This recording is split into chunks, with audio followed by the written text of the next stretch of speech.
For some people especially, they're just experiencing way too much pressure.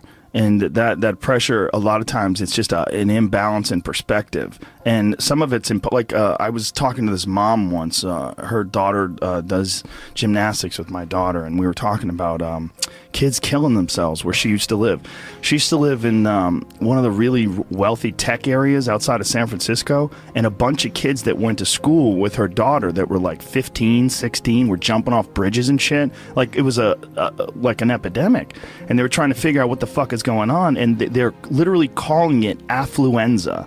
That these affluent kids and their families are literally worth $1 billion. You know, I mean, everybody's super rich, and they're having this insane pressure, like before high school and in high school, to be in Ivy League schools and to get 4.0s and all, and they're not having any fun, and they're not experiencing life, and they don't have any hope, and their parents are all on fucking pills, and they're just killing themselves.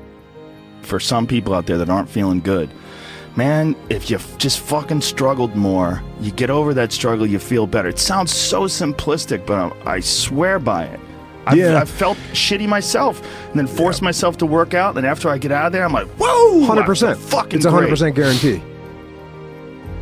It's hard for people to break momentum, too. Momentum that's good momentum, or momentum that's bad momentum. When I get on a good groove of working out all the time, I feel it. Like, after I'm done working out, I'm like, yeah, I can't wait to get in there again. I can't wait to work out again. That's the good momentum. But then there's that bad momentum, like you get injured or something like that, and you can't do anything for a couple of weeks, and then to try to get that kickstart that motor up again, it's hard to get momentum. There's a lot of people that are eating shit food, and then by the end of the day, your body's in a crisis. Yep. Your body's just processing all this bullshit. And if you're eating a big, bullshit lunch filled with nonsense, like, your body's got to process all that stuff. And so at the end of the day, yeah, you're going to lose your willpower. So, like, when 5 o'clock, 6 o'clock rolls around, you're going to be tired. But if you have a healthy lunch, and you're properly fueled, and then you also have positive people in your life, everyone's motivated, by the end of the day, you're going to feel good. Whatever the fuck your thing is, just go and do it. Just force yourself to do it. And if you feel like shit because you ate lunch, then your lunch was, filled with bullshit, well then, hey dummy, don't eat shitty lunch tomorrow. Tomorrow try a nice salad. Yeah. Try a salad with some salmon and see how you feel then. You're like, hey, I feel way better today at 6 o'clock. Duh. Yeah. Now your decision making will be better. Like, people don't understand how significant it is. Like, all these little decisions, those are like that's the path for the rest of your existence on Earth.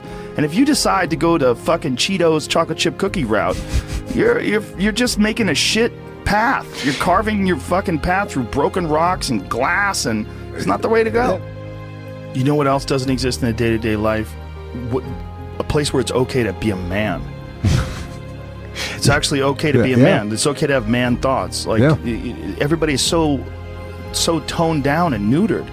It's like human resources and corporate life has watered down people's natural behavior to the point where people are just dying on the inside, sitting in these fucking cubicles, rotting, just freaking the fuck out, having all these thoughts they can't entertain, having to pretend to be someone they are not all day long, putting on this bullshit way of talking, this fake way of thinking.